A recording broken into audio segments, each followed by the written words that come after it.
ஆன்மீக சொந்தங்கள் அனைவருக்கும் அன்பான காலை வணக்கம். நாம் நம்மளுடைய சேனலில் தொடர்ந்து நிறைய சுவாரஸ்யமான ஆன்மீகம் சார்ந்த தகவல்களை தாங்க பார்த்துட்டு வந்துட்டு இருக்கோம்.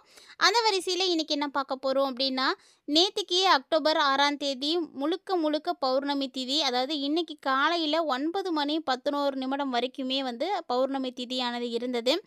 ஸோ இந்த திதியானது நடந்து முடிஞ்சிருந்தாலுமே கூட இதனுடைய தாக்கம் இன்னும் 15 நாட்களுக்கு மேலே கண்டிப்பாக இருக்கும். ஸோ அதாவது அடுத்த திதி வர வரைக்குமே இந்த பௌர்ணமி திதியானது செயல்பட ஆரம்பிச்சிடும். ஸோ இந்த நாட்கள் பார்த்திங்கன்னா உங்களுக்கு ரொம்ப சிறப்பு வாய்ந்த ஒரு மாற்றங்களை தான் ஏற்படுத்தி கொடுக்குது. பொதுவாக அமாவாசை, பௌர்ணமி இது போன்ற திதிகள் வரும் பொழுது அதனுடைய தாக்கத்தை அடுத்து வரக்கூடிய 15 நாட்களுக்கு எல்லா ராசிகளுக்குமே இருக்கும். ஆனால் அதில் ஒரு சில ராசிகளுக்கு பார்த்திங்கன்னா நல்ல விதமாகவும், ஒரு சில ராசிக்காரர்களுக்கு கொஞ்சம் கெடுபலன்களையும் கொடுக்குற மாதிரி தான் இருக்கும். இது எல்லாருக்குமே சரியாக இருக்குமா அப்படின்னா கிடையாது அப்படின்னு தான் சொல்லணுங்க. ஏன்னா அவங்கவுங்களுடைய தசா புத்திகளை பொறுத்தும், அவங்களுடைய பிறந்த நேரம், ஜாதகத்தினுடைய அடிப்படையில் பார்க்கும் பொழுதும் பல விஷயங்களானது மாறுபட அடையும். பொதுவாக இந்த காலகட்டங்களில் ஒவ்வொருவருக்குமே ஏற்படக்கூடிய மாற்றங்களானது இது மாதிரியான கிரக நிலைகளுடைய மாற்றங்களை பொறுத்து தான் ஏற்படுது.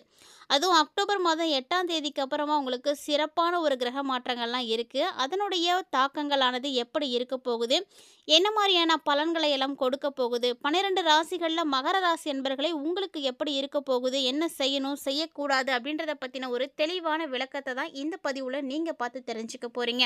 வீடியோக்குள்ளே போகிறதுக்கு முன்னாடி நீங்கள் நம்ம சேனலை சப்ஸ்கிரைப் பண்ணாமல் இருக்கீங்க அப்படின்னா மறக்காமல் சேனலை சப்ஸ்கிரைப் பண்ணிக்கோங்க. கூடவே பக்கத்தில் இருக்கிற பெல் சிம்பிளையும் கிளிக் பண்ணிக்கோங்க. அப்போ தான் நாங்கள் போடக்கூடிய வீடியோக்கள் எல்லாமே உங்களுக்கு நோட்டிஃபிகேஷனாக உடனுக்குடன் வந்தடையும். நீங்களும் பார்த்து பயன்பெறலாம். வாங்க வீடியோக்குள்ளே போகலாம். பௌர்ணமி அப்படின்னாலே நல்ல நாள் தாங்க. அதுவும் இந்த புரட்டாசி மாதத்தில் வரக்கூடிய பௌர்ணமி ரொம்ப ரொம்ப சிறப்பு வாய்ந்தது. புரட்டாசி மாதத்தில் வரக்கூடிய நாட்களில் ஏதாவது ஒரு சனிக்கிழமைகளில் நீங்கள் பெருமாளுக்காக ஏதாவது நெய்வேத்தியம் செய்து படைச்சிங்க அப்படின்னா கண்டிப்பாக அவர் அதை ஏற்றுக்கிட்டு உங்களுக்கு நல்ல பலன்களை கொடுப்பார். செல்வ செழிப்புகளுக்கு குறைவில்லாமல் வாழ வைப்பார். அதனால தான் புரட்டாசி மாதத்தில் விரதம் இருக்கக்கூடிய பழக்கமே ஆரம்பமானது. உங்களுக்கு புரட்டாசி விரதம் இருக்கக்கூடிய பழக்கம் இருக்கா அப்படின்னு மறக்காமல் கமெண்ட் பண்ணுங்கள். இந்த புரட்டாசி மாதம் அப்படிங்கிறது புண்ணியம் நிறைந்த மாதம். பெருமாளை இந்த டைமில் வழிபாடு செய்கிறது அவ்வளவு நல்லது. அதுவும் பௌர்ணமி பார்த்திங்கன்னா ரொம்ப ரொம்ப ஸ்பெஷல் அப்படின்னு தான் சொல்லணும். நடந்து முடிஞ்சிருக்கக்கூடிய பௌர்ணமி ரொம்ப அற்புதமான ஒரு பௌர்ணமியாக நடந்து முடிஞ்சிருக்கு. இந்த பௌர்ணமியினுடைய தாக்கத்தை தான் இன்னும் 15 நாட்களுக்கு பார்க்க போகிறீங்க. அந்த வரிசையில் மகரம் ராசி நேயர்களுக்கு எப்படி இருக்குது அப்படின்றத நம்ம பார்த்துடலாம். மகர ராசி நேயர்களை பொறுத்த வரைக்கும் பொதுவாக இவங்க ரொம்ப ரொம்ப இரக்க குணம் கொண்டவங்க. இவங்களை நம்பி யாராவது போயிட்டாங்க அப்படின்னா அவங்களுக்கு உதவி செய்கிறதுக்கு தயங்கவே மாட்டாங்க. அதாவது நிச்சயமாக அவங்களுக்கு உதவி செய்வாங்க. ஒருபோதும் தன்னை நம்பி வந்தவங்களுக்கு உபத்திரம் மட்டும் செய்யவே மாட்டாங்க.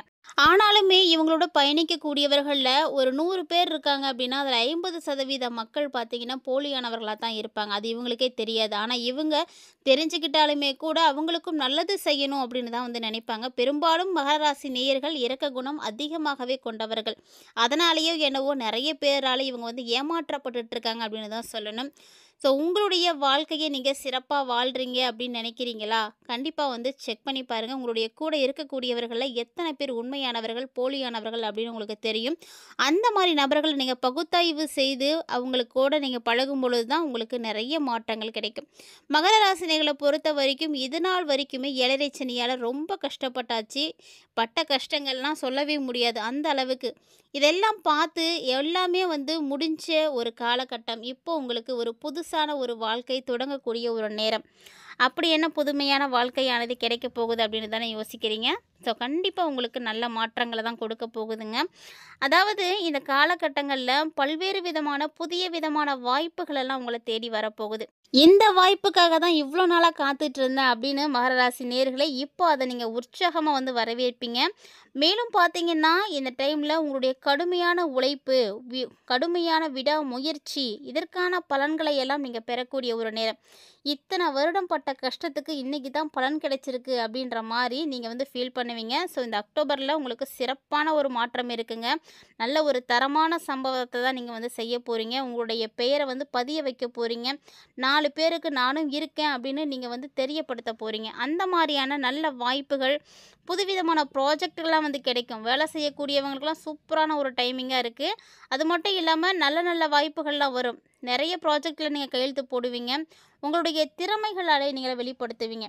ஸோ நிறைய பேருக்கிட்ட வந்து திறமை பொதுவாக ஒரு மனிதன்கிட்ட திறமை இல்லாமல் யாருமே இருக்கவே முடியாது. அவங்கவுங்களுக்குன்னு ஒரு திறமை இருக்கும். தனிப்பட்ட ஒரு திறமை அப்படின்றது சொல்லுவாங்க.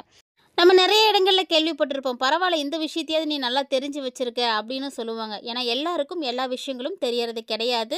அது வந்து படித்தவங்க, படிக்காதவங்க அப்படின்னு யாருக்கும் எந்த பாரபட்சமும் கிடையாது. ஒருத்தங்களுக்கு தெரியக்கூடிய விஷயம் இன்னொருத்தங்களுக்கு தெரிஞ்சிருக்கணும் அப்படின்ற அவசியமும் கிடையாது. ஸோ அந்த மாதிரி தான் மகர ராசி நேயர்களை பொறுத்தவரைக்கும் இப்போ உங்களுடைய தனித்திறமைகள் மூலமாக நீங்கள் வந்து வெளியே வர போறீங்க. சரியான ஒரு நேரம் இதுதாங்க. கண்டிப்பாக வந்து எந்த வாய்ப்பு கிடைச்சாலும் வெளியே வாங்க, முன்னுக்கு வாங்க. அப்போ தான் நீங்கள் 4 பேர் மத்தியில் வந்து சிறப்பான ஒரு மதிப்போடு வந்து வாழ முடியும். குடும்பமாக இருக்கட்டும், நண்பர்களாக இருக்கட்டும், இவங்களோடலாம் நேரத்தை வந்து செலவு செய்வதற்கான வாய்ப்புகள் எல்லாம் இப்போ தான் உங்களுக்கு வந்து கிடைக்க போகுது. ஸோ கண்டிப்பாக அதெல்லாம் நீங்கள் பயன்படுத்திக்கோங்க. வாழ்க்கையில் ஒரு மகிழ்ச்சியாக வாழ்கிறதுக்கான ஒரு அடித்தளமும் உங்களுக்கு இப்போ கிடைக்க போகுது. அப்பப்போ உங்களுக்கு உடற்பயிற்சிகள் அப்படின்றது தேவையான ஒன்று. உடல் ஆரோக்கியமாக இருக்கணும் அப்படின்னா உடற்பயிற்சியும் சரிவிகித உணவும் வந்து எடுத்துக்கணும். இந்த விஷயத்தில் நீங்கள் எப்போதுமே வந்து கவனம் செலுத்துங்க. இதனால் உங்களுடைய ஆரோக்கியத்தை நீங்கள் சிறப்பாக வந்து பார்த்துக்க முடியும். புதுசாக எதுவும் முதலீடுகள் வந்து செய்கிறீங்க அப்படின்னா கண்டிப்பாக வந்து செய்யலாம். புதிய முதலீட்டு வாய்ப்புகளை நீங்கள் பயன்படுத்திக்கோங்க. ஏன்னா இதுதான் உங்களுடைய வாழ்க்கையினுடைய ஆரம்பம். இப்போ தான் நீங்கள் பிள்ளையார் சுழியே போட போகிறீங்கன்னு வச்சுக்கோங்களேன். உங்களுடைய வாழ்க்கையை புதுசாக ஆரம்பிக்க போகிறீங்க. இது வரைக்கும் இருந்ததை எல்லாத்தையுமே அழிச்சிடுங்க. இப்போ தான் புதுசாக நீங்கள் வாழ கற்றுக்க போகிறீங்க அப்படின்னு நினச்சிக்கோங்க. பெரிய அளவிலான முதலீடுகளை மட்டும் தயவு செஞ்சு செய்யாதீங்க, தவிர்த்துக்கோங்க. ஏன்னா அது அந்த அளவுக்கு நல்லது கிடையாது. எதையுமே வந்து நல்லா கற்றுக்கிட்டு அதுக்கப்புறமா தான் வந்து முதலீடு செய்யணும். அதுவும் முன்னாடி பெருசாக செய்கிறது ரொம்ப ரொம்ப தவறானது. ஆரம்பிக்கும் பொழுது சின்ன லெவலில் தான் நம்ம ஸ்டார்ட் பண்ணணும். அது எந்த அளவுக்கு வந்து பிக்கப் ஆகுது அப்படின்றத பொறுத்து தான் நம்ம அடுத்தடுத்து அதில் வந்து இன்வெஸ்ட் பண்ண ஆரம்பிக்கணும். ஸோ இந்த மாதிரி நிறைய விஷயங்கள் உங்களுக்கு வந்து காத்துட்ருக்கு அப்படின்னு தான் சொல்லணும். அது மட்டும் இல்லாமல் உத்தியோகத்தில் இருக்கக்கூடியவர்களுக்கெல்லாம் அலுவலகத்தில் சக ஊழியர்கள் வந்து உங்களுடைய வேலையை வந்து பகிர்ந்துப்பாங்க. ரொம்ப கடுமையான வேலை, அதிகமான வேலை நீங்கள் செய்கிறீங்க அப்படின்னா அவங்களாம் உங்களுக்கு வந்து ஷேர் பண்ணிப்பாங்க. அவங்களுடைய அன்பானது உங்களுக்கு வந்து கிடைக்கும். ஸோ அந்த அளவுக்கு நீங்கள் அவங்கக்கிட்ட வந்து நம்பிக்கையை வந்து வளர்த்துருக்கீங்க, நல்ல பேர் எடுத்திருக்கீங்க அப்படின்னு தான் அர்த்தம். ஸோ அவங்க உங்களுக்கு உதவி செய்யும் பொழுது கண்டிப்பாக உங்களுக்கு நல்ல ஒரு முன்னேற்றம் இருக்குது. வேலையும் சீக்கிரமாக முடியும். அவங்கெல்லாம் சேர்ந்து ஒரு குடும்பமாக வந்து வேலை செய்ய போகிறீங்க. அதனால் வேலைப்பளு அப்படின்றது உங்களுக்கு பெருசாக தெரிய ஆரம்பிக்காது. வியாபாரம் செய்யக்கூடியவங்களுக்கு அப்படி தான். வியாபாரம் செய்யக்கூடிய இளைஞர்களுக்கெல்லாம் அடிக்கடி வெளியில் போகிற மாதிரி இருக்கும். சின்ன சின்ன ட்ராவல்லாம் போவீங்க. அது மட்டும் இல்லாமல் இந்த காலகட்டங்களில் முதல்ல கொஞ்சம் செலவாகிற மாதிரி தான் இருக்குங்க. ஆனால் அந்த செலவை வந்து நீங்கள் பெருசாக நினைக்காதீங்க. முதல்ல நீங்கள் செலவு செஞ்சாலுமே கூட உங்களுக்கு இனி வரக்கூடிய காலத்தில் அது ஒரு அடித்தளமாக இருக்கும். ஒரு ஃப்யூச்சருக்கான ஒரு முன்னேற்ற பாதைக்கு முதல்ல நீங்கள் போடக்கூடிய ஒரு விதை அப்படின்னு கூட நினச்சிக்கோங்க. அதனால் நீங்கள் அதெல்லாம் வந்து செய்யுங்க, தப்பு கிடையாது. அளவுக்கு அதிகமாக தான் செய்யக்கூடாதே தவிர அதுக்காக நீங்கள் எந்த விதமான முயற்சியும் செய்யாமல் இருக்கக்கூடாதுன்னு அர்த்தம் கிடையாது. அதே போல் தான் குடும்பத்தை நிர்வகிச்சுட்டு இருக்கக்கூடிய பெண்களுக்கு, குடும்ப தலைவிகளுக்கு இதுவரைக்குமே பல காலமாக நீங்கள் கற்பனையிலே வந்து வாழ்க்கையை ஓட்டிட்டு வந்துட்டீங்க. என்ன விஷயங்கள்லாம் நடக்கணும், உங்களுடைய வாழ்க்கை இப்படியெல்லாம் மாறணும் அப்படின்னு கற்பனை செஞ்சு வச்சுருப்பீங்க பார்த்தீங்களா? அந்த ஒரு விஷயம்லாம் இப்போ நனவாக போகுது. ஒரு சிலருக்கெல்லாம் வீடு கட்டுறது அப்படிங்கிறது மிகப்பெரிய கனவு. அந்த வீடு கட்டக்கூடிய பணியை இப்போ நிறைவேற்ற போகிறீங்க. குடும்ப தலைவிகளே உங்களுடைய கணவருடைய அன்பை நீங்கள் பரிபூர்ணமாக பெறுவீங்க. அவங்களுடைய அன்பை வந்து முழுமையாக பெறத்துக்கு என்னென்ன முயற்சிகள் இருக்கோ அதெல்லாம் நீங்கள் செய்வீங்க. ஸோ மன வாழ்க்கை ரொம்ப ரொம்ப மகிழ்ச்சியாக இருக்கும். கலைத்துறையில் இருக்கக்கூடியவர்களுக்கும் அப்படிதாங்க. இந்த டைமில் பல காலமாக நீங்கள் பட்ட கஷ்டங்கள் எல்லாமே தீரப்போகுது. எவ்வளவு தான் அலைஞ்சு திரிஞ்சிருந்தாலுமே கூட ஒரு பட வாய்ப்பு கிடைக்காதா அப்படின்னு இருந்திருப்பீங்க.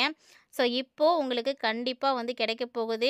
இந்த காலகட்டங்களில் உங்களுக்கு நல்ல கதாபாத்திரமும் கிடைக்கும். அதுலேயும் நீங்கள் சிறப்பாக நடித்து உங்களுடைய அங்கீகாரத்தை வந்து பெறுவீங்க. கல்வி பயிலக்கூடிய மாணவ மாணவிகளுக்கு அப்படிதாங்க இந்த காலகட்டங்களில் சக மாணவர்களோட ஒரு இணக்கமான சூழ்நிலைகளில் நீங்கள் வந்து இருக்கணும். அப்போ தான் உங்களுக்கு ரொம்ப நல்லதும் கூட. தேவையில்லாமல் வாக்குவாதத்திலலாம் ஈடுபடாதீங்க. அதிலலாம் வந்து கலந்துக்காதீங்க. ஒருவேளை நீங்கள் அந்த மாதிரியான சூழ்நிலைகளில் இருக்கீங்க அப்படின்னா அதுலேருந்து வெளியே வாங்க. படிப்பில் மட்டும் கவனத்தை செலுத்துங்க. அதுதான் இப்போ உங்களுக்கு சரியான ஒரு முன்னேற்றத்துக்கு வந்து கொடுக்கும்.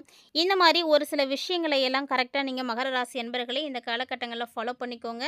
பௌர்ணமிக்கு அப்புறமா உங்களுக்கு நடக்கக்கூடிய மாற்றங்கள் எப்படி இருக்குது அப்படின்றத நீங்கள் பார்த்துருப்பீங்கன்னு நினைக்கிறேன். இருந்தாலுமே கூட தொடர்ந்து உங்களுக்கு எந்த விதமான பிரச்சனைகளும் வந்து நடக்காமல் இருக்கிறதுக்கு ராகு காலத்தில் ராகு பகவானுக்கு, அதாவது வெள்ளிக்கிழமையில் ராகு காலத்தில் போய் ராகு பகவானுக்கு நீங்கள் வழிபாடு செய்யுங்க. பால், முட்டை இது போன்ற விஷயங்களை வைத்து நீங்கள் வழிபாடு செய்கிறது ரொம்ப நல்லது. கண்டிப்பாக ட்ரை பண்ணுங்கள். இந்த ஒரு எளிமையான வழிபாட்டை நீங்கள் செஞ்சீங்க அப்படின்னாவே போதும். சிறப்பான பலன்களானது உங்களுக்கு கிடைக்கும். கண்டிப்பாக வந்து ட்ரை பண்ணுங்கள். இந்த பதிவுல நிறைய இன்ட்ரெஸ்டிங்கான தகவல்கள மகர ராசி அன்பர்களே நீங்க தெளிவா பார்த்து தெரிஞ்சுட்டு இருந்திருப்பீங்கன்னு நினைக்கிறேன். கட்டாயமா பதிவு உங்களுக்கு பிடிச்சிருக்கும்னு நினைக்கிறேன். பிடிச்சிருந்தா லைக் பண்ணுங்க, ஷேர் பண்ணுங்க, மறக்காம கமெண்ட் பண்ணுங்க. மீண்டும் இது போல சுவாரஸ்யமான தகவல்களோட மற்றும் ஒரு ஆன்மீக தலைப்பில் சந்திக்கலாம்.